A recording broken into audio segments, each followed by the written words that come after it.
Assalamualaikum warahmatullahi wabarakatuh. Perkenalkan, kami dari kelompok 4 akan membahas tentang rasional penelitian kuantitatif dan tujuan penelitian kuantitatif dengan dosen mengampu Ibu Ika Dian Rahmawati, SPD, MPD. Dengan anggota kelompok 4 yaitu Wulan Ayu Fitria dengan NIM akhir 011, Nur Lailatul Fitria dengan NIM akhir 022, dan Afif Fadila Zakaria dengan NIM akhir 057. Adapun materi yang akan kami bahas yaitu yang pertama, rasional penelitian kuantitatif, dan kedua, tujuan penelitian, dan yang ketiga, tujuan penelitian kuantitatif. Materi yang pertama yaitu rasional penelitian kuantitatif. Penelitian kuantitatif yaitu penelitian yang digunakan untuk menguji teori dengan cara meneliti hubungan antar variabel. Variabel-variabel ini diukur dengan instrumen-instrumen penelitian, sehingga data yang terdiri dari angka-angka dapat dianalisis berdasarkan prosedur-prosedur statistik. Menurut V. Wiratna Sujarweni, penelitian kuantitatif adalah jenis penelitian yang menghasilkan penemuan-penemuan yang dapat dicapai dengan menggunakan prosedur-prosedur statistik atau cara lain dari kuantifikasi. Pendekatan kuantitatif merupakan salah satu upaya pencarian ilmiah atau scientific inquiry yang didasari oleh filsafat positivisme logical positivisme yang beroperasi dengan aturan-aturan ketat mengenai logika, kebenaran, hukum-hukum, dan prediksi. Fokus pada penelitian kuantitatif diidentifikasikan sebagai proses kerja yang berlangsung secara ringkas, terbatas, dan memilah-milah permasalahan menjadi bagian yang dapat diukur atau dinyatakan dalam angka-angka. Penelitian ini dilaksanakan untuk menjelaskan, menguji hubungan antar variabel, menentukan kasualitas dari variabel, menguji teori, dan mencari generalisasi yang mempunyai nilai prediktif. Penelitian kuantitatif menggunakan instrumen atau alat pengumpul data yang menghasilkan data numerikal atau angka. Analisis data dilakukan menggunakan teknik statistik untuk mereduksi dan mengelompokkan data, menentukan hubungan, serta mengidentifikasikan perbedaan antar kelompok data. Rasional penelitian adalah view tulisan atau gambaran penelitian yang akan dilakukan. Gambaran tersebut mencakup garis besar masalah penelitian, pembahasan dalam penelitian, teknik pengumpulan data, subjek dan objek yang akan digunakan dalam penelitian tersebut. Konsep rasionalitas sendiri merupakan gambaran penentu perilaku yang terdapat perbedaan mendasar. Kuantitatif mengakomodir nilai-nilai positivis yang tentunya menyandarkan sifat rasionalitas pada konsep homo economicus, di mana yang terbaik adalah yang terbesar dan terbanyak. Dari beberapa penjelasan di atas dapat kami simpulkan bahwasanya rasional penelitian kuantitatif ini merupakan suatu bentuk gambaran penelitian yang akan dilakukan seorang peneliti, yang mana peneliti memaparkan gambaran penelitian, pembahasan dalam penelitian, teknik pengumpulan data, subjek dan objek yang akan digunakan dalam penelitian tersebut. Sumber data harus menggambarkan fakta yang terjadi, bukan sekedar pemikiran atau rekayasa peneliti. Peneliti menggabungkan cara berpikir rasional yang didasari oleh logika atau penalaran dan cara berpikir empiris yang didasari oleh fakta atau realita. Materi selanjutnya yaitu tujuan penelitian. Untuk menguraikan tujuan penelitian atau research, ini tentunya diarahkan pada tujuan dalam arti ilmiah yaitu intelektual, maupun tujuan keperluan praktis. Tujuan dalam keperluan praktis ini di mana hasil suatu penelitian yang dapat dimanfaatkan secara praktis dan segera. Hal ini disebut dengan applied research. Misalnya tentang perdagangan untuk menentukan harga suatu komoditi ekspor, atau seorang peneliti suatu fakta tentang peningkatan taraf hidup rakyat guna untuk mencari jalan analisa, menjadikan ukuran desa, swasembada, pangan, dan sebagainya. Dari uraian di atas dapat pula ditarik suatu fungsi atau research itu sendiri, yaitu yang pertama yaitu masyarakat. Sebagaimana telah dijelaskan bahwa research is way progress. Hal ini bisa kita hubungkan dengan ilmu pengetahuan yang ada dewasa ini, yakni yang pertama yaitu research. Dalam ilmu pengetahuan alam atau natural science research, boleh dikatakan lebih maju ditinjau dalam kemasyarakatan, sehingga masyarakat lebih banyak berminat dalam hal ini daripada dalam hal pengetahuan sosial atau social science. Sebab manfaatnya lebih lanjut langsung dirasakan oleh masyarakat. Bahkan masyarakat menganggap suatu yang ajaib atau magic, contohnya orang pergi ke bulan dengan pesawat Concorde Nostrum dari daratan Eropa ke Amerika. Yang kedua yaitu research dalam ilmu pengetahuan sosial atau social science research. Peranan riset di dalam ilmu pengetahuan sosial yaitu sebagai pencegahan tindakan penyalahgunaan hasil riset dan ilmu pengetahuan alam dan menyalurkan untuk hal-hal yang bermanfaat, berguna tentunya bagi masyarakat. Pada jurnal yang berjudul Pengaruh COVID-19 terhadap Kondisi Sosial Budaya di Kota Malang dan Konsep Strategis dalam Penanganannya, dapat dijelaskan bahwa virus corona menyebar begitu cepat dan berkembang secara pesat, bahkan hampir merambah ke seluruh dunia. Banyak korban jiwa yang terinfeksi virus tersebut, bahkan telah banyak pasien yang meninggal akibat virus corona. Fenomena ini membawa petaka bagi kehidupan sosial dan budaya masyarakat, khususnya di Kota Malang. Banyak masyarakat yang kehilangan sumber penghasilan karena banyak yang di PHK, atau pedagang yang kehilangan pembeli sebab harus berdiam diri di rumah. Selain itu, virus corona juga memicu petaka sosial baru bagi masyarakat Kota Malang, diantaranya yaitu perceraian yang tinggi akibat terhambatnya faktor ekonomi, pemberlakuan masyarakat berskala besar, kekerasan pada anak perempuan, dan lain sebagainya. Bagaimana rasional penelitian pada kasus tersebut? Pada penelitian tersebut, masalah yang diangkat yaitu peneliti ingin menganalisis penyebaran virus corona di Kota Malang, serta ingin mengetahui seberapa besar pengaruh COVID-19 terhadap kondisi sosial budaya masyarakat.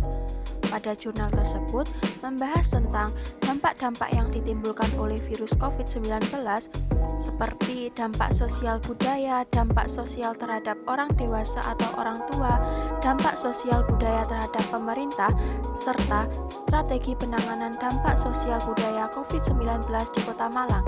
Adapun metode yang digunakan yakni metode studi kuantitatif yang dibantu dengan studi literatur sederhana agar sesuai pada pembahasan penelitian.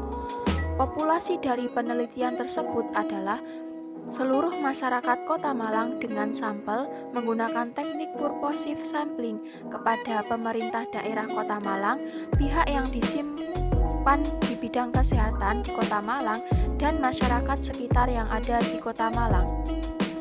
Tujuan penelitian pada kasus tersebut yaitu ingin mengetahui seberapa besar pengaruh yang ditimbulkan dari COVID-19 terhadap kondisi sosial budaya di Malang, sehingga sesuai dengan tujuan penelitian kuantitatif sendiri, yakni mencari hubungan antar variabel, seperti pada penelitian survei atau membandingkan sampel-sampel atau kelompok-kelompok tertentu yang berkaitan dengan hasil penelitian.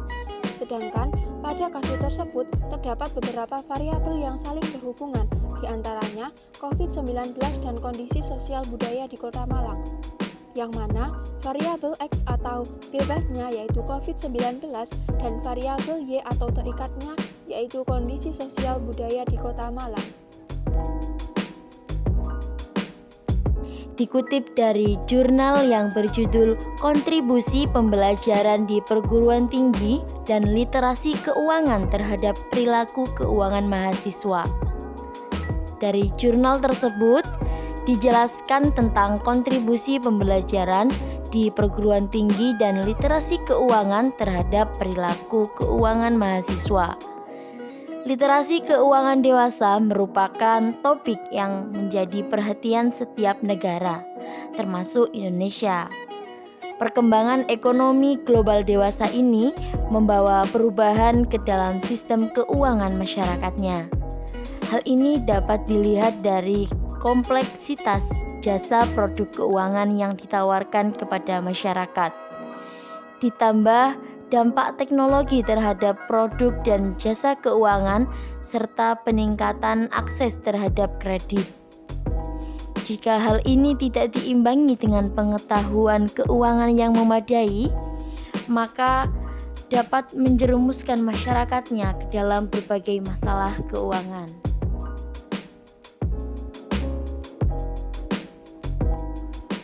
Bagaimana rasional penelitian pada kasus tersebut? Secara garis besar, masalah yang terdapat pada studi kasus tersebut ialah kurangnya kontribusi pembelajaran di perguruan tinggi dan literasi keuangan terhadap perilaku keuangan mahasiswa. Penelitian ini untuk membahas tentang yang pertama, kontribusi pembelajaran di perguruan tinggi terhadap perilaku keuangan mahasiswa. Yang kedua, literasi keuangan terhadap perilaku keuangan mahasiswa. Dan yang ketiga, pembelajaran di perguruan tinggi dan literasi keuangan secara simultan terhadap perilaku keuangan mahasiswa. Subjek dari penelitian ini yaitu seluruh mahasiswa Fakultas Ekonomi dan Bisnis Universitas Pendidikan Ganesha. Objek dari penelitian ini yaitu Universitas Pendidikan Ganesha. Data dikumpulkan dengan menggunakan kuesioner. Teknik analisis data menggunakan statistik deskriptif dan analisis jalur dengan bantuan SPSS. Dari kasus tersebut, tujuan penelitian seperti apa yang cocok untuk digunakan? Yang pertama, untuk mengetahui kontribusi pembelajaran di perguruan tinggi terhadap perilaku keuangan mahasiswa. Yang kedua, untuk mengetahui literasi keuangan terhadap perilaku keuangan mahasiswa. Dan yang ketiga, untuk mengetahui pembelajaran di perguruan tinggi dan literasi keuangan secara simultan terhadap perilaku keuangan mahasiswa. Dari tujuan penelitian tersebut dijelaskan kontribusi pembelajaran, literasi keuangan, dan perilaku keuangan mahasiswa adalah terdapat pengaruh pada perilaku keuangan mahasiswa. Karena pemberian perilaku atau perlakuan berupa pembelajaran dan literasi keuangan, yang mana pembelajaran dan literasi keuangan menjadi variabel X atau bebas, sedangkan perilaku keuangan mahasiswa menjadi variabel Y terikat. Materi selanjutnya yaitu tujuan penelitian kuantitatif. Tujuan dari penelitian kuantitatif sangatlah berbeda bila dibandingkan dengan tujuan penelitian kualitatif, baik dalam bahasa maupun dalam hal fokusnya dalam membandingkan atau menghubungkan antar variabel. Tujuan penelitian kuantitatif meliputi seluruh variabel-variabel penelitian dan hubungan antar variabel penelitian, para partisipan, dan lokasi penelitian. Tujuan penelitian kuantitatif mencari hubungan antar variabel seperti pada penelitian survei atau untuk membandingkan sampel-sampel atau kelompok-kelompok tertentu yang berkaitan dengan hasil penelitian, sama seperti pada penelitian eksperimen. Pengertian dari penelitian survei ini sendiri merupakan penelitian yang bertujuan untuk memaparkan keadaan secara faktual suatu objek penelitian. Sedangkan penelitian eksperimen merupakan rancangan penelitian yang bertujuan untuk mengetahui dampak atau pengaruh yang dihasilkan setelah adanya pemberian perlakuan atau treatment tertentu di dalam kelas.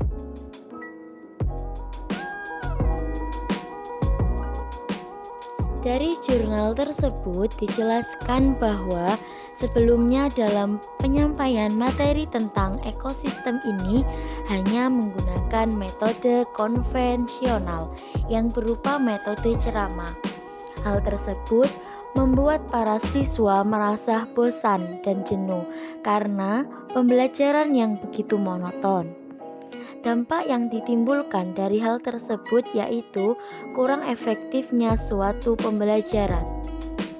Dengan media pembelajaran merupakan salah satu solusi untuk menciptakan pembelajaran yang menarik, efektif, dan efisien. Di zaman modernisasi ini, sangat erat juga hubungannya dengan perkembangan, khususnya perkembangan dalam hal ilmu pengetahuan dan juga teknologi. Dalam penggunaan media, sekurang-kurangnya guru harus dapat menggunakan meskipun sederhana, tetapi suatu keharusan sebagai usaha untuk menggapai suatu arah tujuan pembelajaran yang diinginkan. Karena itu, guru dituntut untuk menginovasi dan mengembangkan media pembelajaran sesuai dengan perkembangan zaman ini. Salah satunya yaitu media pembelajaran pop-up book. Pop-up book yaitu sebuah buku 3 dimensi yang dapat bergerak dengan membuka, menutup, dan visualisasinya menarik dengan menggunakan kertas sebagai bahan lipatan, gulungan, bentuk, roda, atau putarannya. Media pop-up book dapat memberikan kesan tersendiri kepada peserta didik guna menarik perhatian serta dapat menambah semangat belajar peserta didik.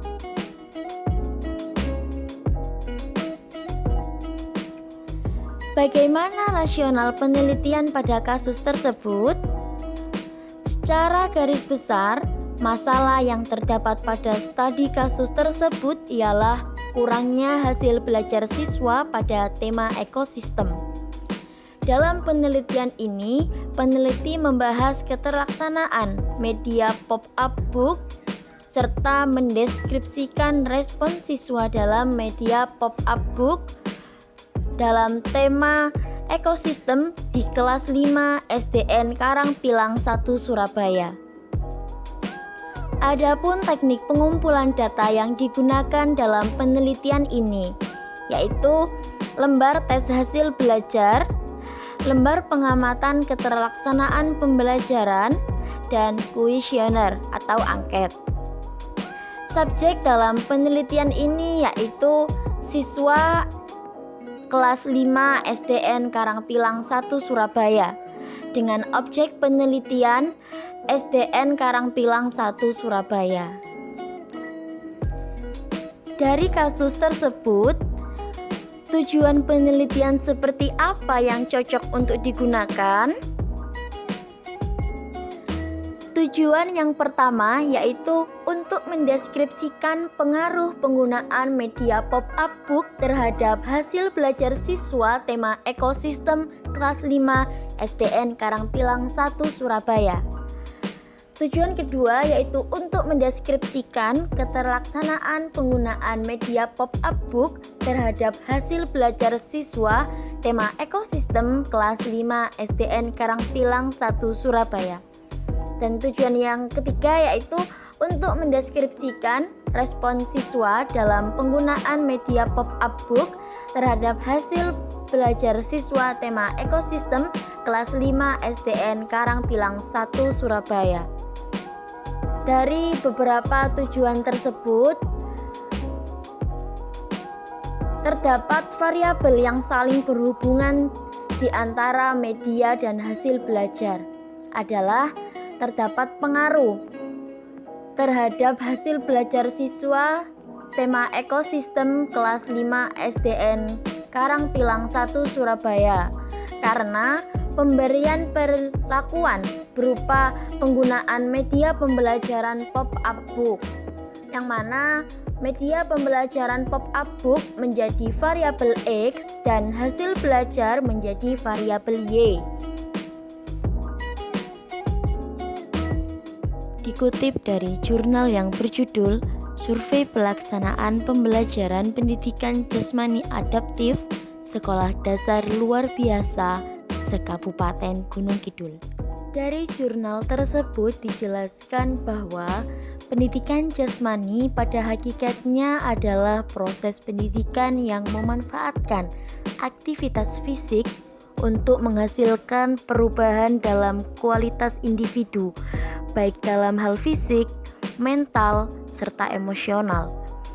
Pelaksanaan orientasi pembelajaran pendidikan jasmani harus disesuaikan dengan perkembangan anak, isi dan uraian materi, serta cara penyampaian harus disesuaikan sehingga menarik dan juga menyenangkan. Sasaran pembelajaran bukan hanya mengembangkan keterampilan olahraga saja, tetapi pada perkembangan pribadi anak seutuhnya.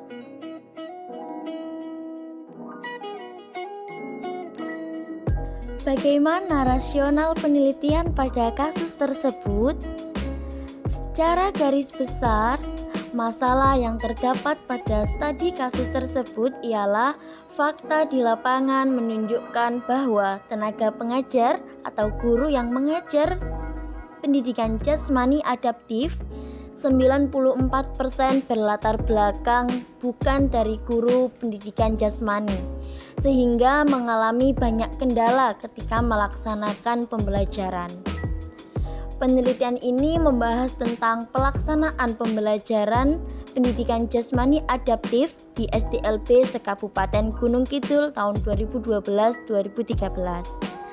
Subjek dari penelitian ini yaitu 9 guru pendidikan jasmani yang mengajar di SDLB se-Kabupaten Gunung Kidul, dan objek penelitiannya yaitu Sekolah Dasar Luar Biasa se-Kabupaten Gunung Kidul dengan teknik pengumpulan data kuesioner tertutup atau teknik sampling.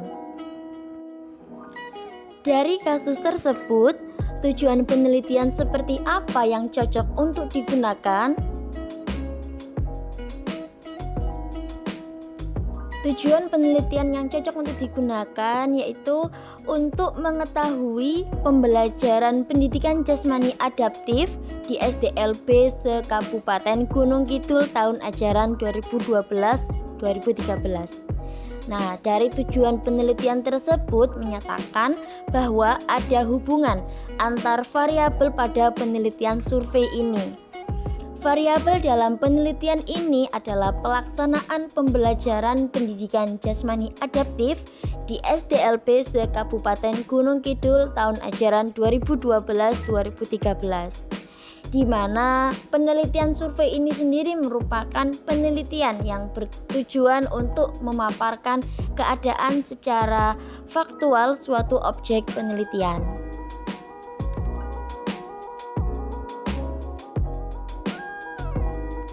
Cukup sekian video dari kelompok kami, kurang lebihnya kami mohon maaf yang sebesar-besarnya.